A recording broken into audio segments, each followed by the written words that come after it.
L'église Saint-Michel de Saint-Sauveur-sur-Tinée est intéressante à différents points de vue par son histoire architecturale qui est assez complexe et mal connue, mais il y a eu un édifice gothique vraisemblablement du XIIIe, XVe siècle qui a été agrandi ultérieurement.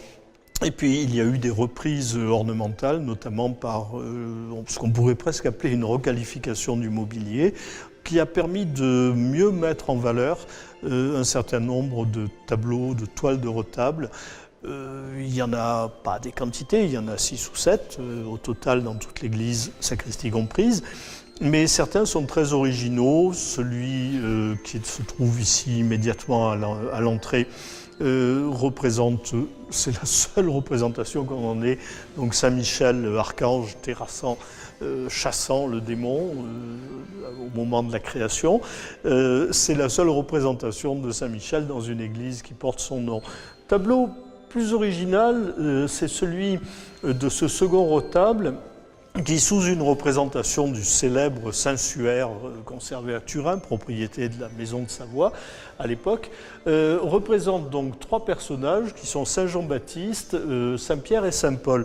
Saint Jean-Baptiste avait dit, en reprenant d'anciennes prophéties du prophète Élie, avait dit « Le Seigneur, le Messie va venir, il faut aplanir les routes, il faut combler les vallons, il faut abaisser les montagnes, etc. etc. » C'est ce qui est représenté finalement par tous les cailloux qui sont dispersés sur le sol, au pied des 2 saints qui sont les fondateurs en fait de l'Église catholique, c'est-à-dire Saint-Pierre le premier pape et Saint-Paul le premier, disons, théoricien du christianisme. Et d'ailleurs, il y a quelque chose qui est symboliquement intéressant, c'est que Saint-Pierre tend à Saint-Paul donc la clé d'or, qui est la clé du savoir théologique, de la science de Dieu, et conserve pour lui la clé d'argent, qui est la clé disons, de l'Église en tant que bâtiment terrestre finalement. Donc il y a l'idée et le pouvoir qui s'opposent là.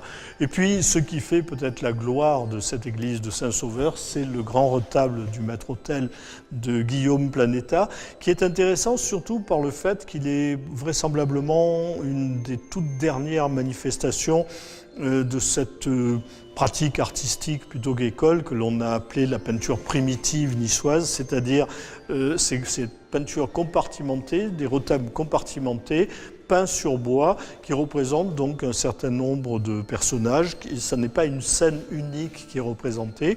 Et Guillaume Planeta, lorsqu'il représente cette série donc, de personnages sur ce retable, à la demande du prieur Régis, qui a été presque le fondateur, peut-on dire, de la paroisse de Saint-Sauveur-sur-Tinée à la fin du XVIe siècle.